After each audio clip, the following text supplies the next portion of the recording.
The boycott, divestment and sanctions campaign against Israel is dangerously wrong, because beneath the surface, it's an attempt to delegitimize Israel as a prelude to its elimination. No Jew and no humanitarian can stand by and see that happen. Besides which, it will harm the very people it seeks to help, prolong the situation it seeks to end, and lead to wrongs in the name of rights. I support the right of Palestinians to a state of their own, and the right of Palestinian children to a future of dignity and hope. But the BDS campaign will achieve neither of these things. Let me explain why. Human rights are the rights we have because we are human. They are universal or they are nothing. So the test of any movement in support of human rights is it really universal? Or is it a matter of rights for some, but not for others? If the BDS movement were really about human rights, its supporters would be protesting the breakdown of human rights in countries across the Middle East, in Africa, and around the world. They would be demonstrating against the barbarism of ISIS.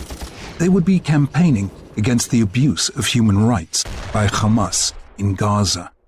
Any nation can be held to account at the bar of human rights, but in a world awash with human rights abuses, to focus on one nation only, and that the only effective democracy in the Middle East, looks less like a campaign for human rights than a campaign against Israel's very right to be. It is, in fact, the latest chapter in a sustained attempt to do just that.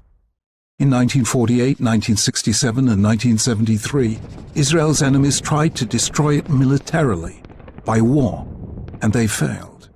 Beginning in 1973 with the Arab boycott, they tried to destroy it economically, and they failed.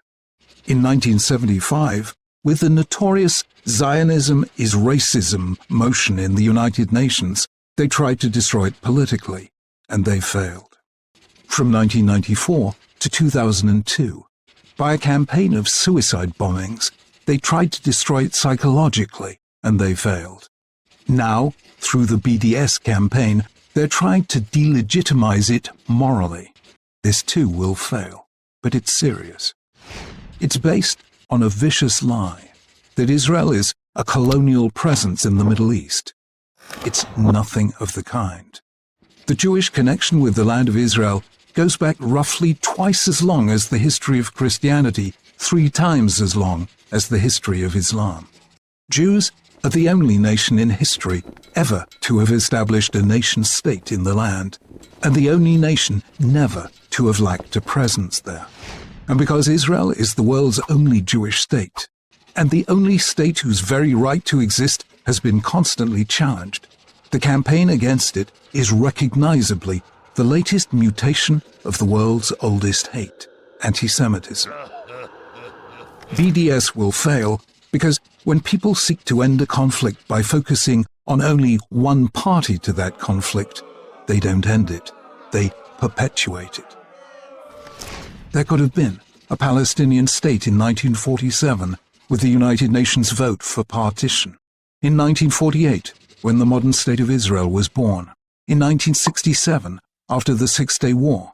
In 2000, at Camp David. 2001, at Taba. In 2007, under Ehud Olmert. And since. In each case, Israel said yes, offering land in exchange for peace. But the Palestinian leadership said no. And even when Israel unilaterally withdrew from territories such as South Lebanon in 2000 and the Gaza Strip in 2005, the space was immediately filled by terrorist organizations, Hezbollah and Hamas, dedicated to Israel's destruction.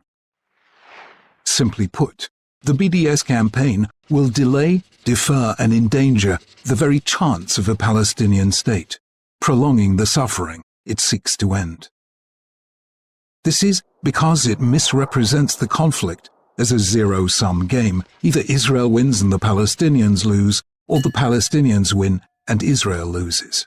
But the conflict is not a zero-sum game. From war and violence, both sides lose. From peace and security, both sides win. If we really care about the rights of Palestinians, then we must care about those of Israelis likewise. Rights are universal, or they are nothing. And if they're merely a concealed form of hate, then they become not rights, but wrongs. Any movement for human rights or peace or justice must be fair to all sides, recognize the rights of all sides, seek the agreement of all sides, and win the trust of all sides. The BDS campaign, which seeks to intimidate and silence the other side, fails these tests, which is why all who care for our shared humanity must find another and better way.